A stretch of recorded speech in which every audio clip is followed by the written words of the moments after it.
So in terms of how my patient care has improved ever since I added PandaCam to my practice, I find that the most appropriate management options always starts with an accurate diagnosis, whereas the effectivity of a management or treatment option can be gauged pending the type of changes that I measure after initiating such a treatment. And therefore, I find that PandaCam allows me to do both, whether it's abnormal cornea patients or regular cornea patients. In terms of refractive surgery or even contact lenses, I'm able to get better and more comprehensive patient care with the addition of a PandaCam. So let me give you an example that I think we can all appreciate. Let's pick keratoconus. We all know that many keratoconus patients, regardless of disease staging, borrowing from the very severe disease stage, they don't always manifest in your office with a very classic corneal signs such as void striae or Fleischer ring or Monson sign. And therefore, it may make anatomical observation with microscopy is not always sufficient, and it doesn't have enough sensitivity level or specificity. So by being able to utilize a tomographer, using the Scheinflug technology to allow me to look at corneal elevation changes, because we know that at any stage of keratoconus, regardless how early, elevation changes, especially in the posterior stroma, is almost always present. And that combined with other type of criteria that are also being met, I'm able to deliver the diagnosis of keratoconus with much reduced chair time.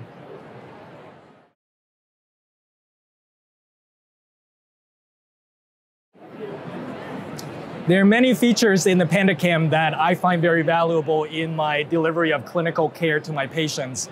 So I would say one of the features that I appreciate the most would be the ability to do serial point-to-point comparison at different time points as I'm following up with the patient. Because as I alluded a little bit earlier, that the effectivity of a treatment change very much depend on the type of corneal changes that you are observing after initiating a certain treatment plan or deciding whether or not a specific treatment plan should be initiated.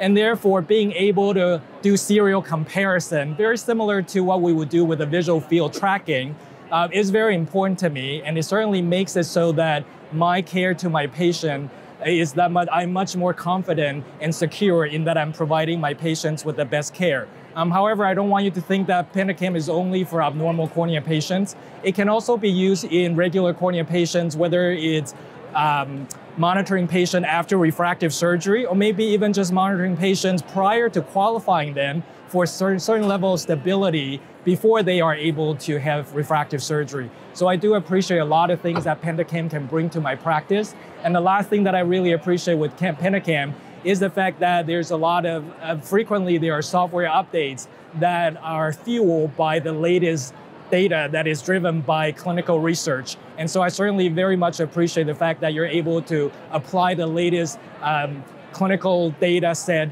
into my diagnostics in everyday patient care.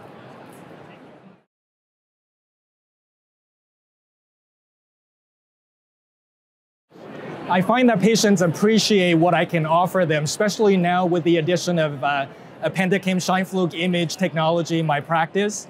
And that's because the visual imagery says a lot to a patient, and it gives them so much more clarity in terms of the explanation I'm offering them for the pathophysiology, and as well as the treatment effectivity and what has happened since a specific treatment plan has been initiated. And thereby, it makes the patient not only appreciate the time that I'm investing in analyzing their data, it also makes them more involved in the entire care process.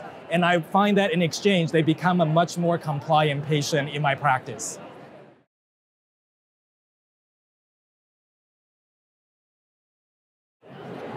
So with a lot of recent publications out there in medical literature that have shown an increase in keratoconus prevalence around the world, obviously different region may have different number pending where the publications come from.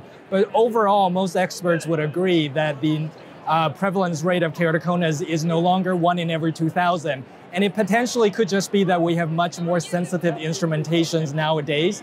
And therefore, the importance of a Scheinflug camera imaging system like PandaCam has really now a much more elevated importance in my practice, because we know, again, that there are a lot more keratoconus patients that may be underdiagnosed or go undetected, and therefore this is one very important aspect of my ability to take care of my patients throughout their lifetimes.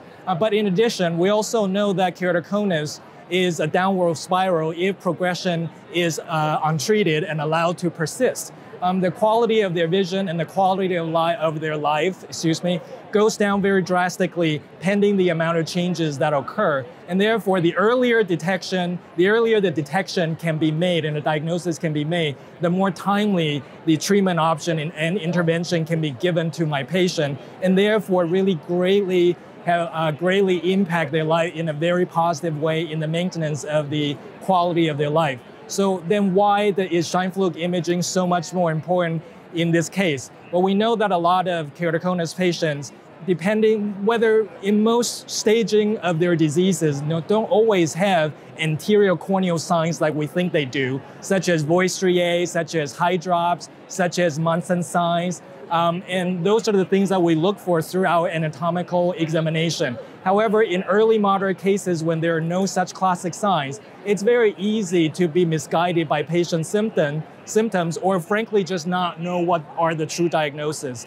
And Scheimpflug imaging is able to give me many data such as pachymetry distribution, a relationship of corneal thickness in the center all the way out to the periphery, and also give me elevation to show me posterior layer changes and anterior changes, and therefore whatever topography may miss in the past on the anterior surface, now I'm able to visualize on the posterior side, and combining with other diagnostic criteria makes it so that my time is much reduced in properly and accurately diagnosing my patients, and my patients are enjoying a much better life because I'm able to offer them more appropriate and timely treatment options.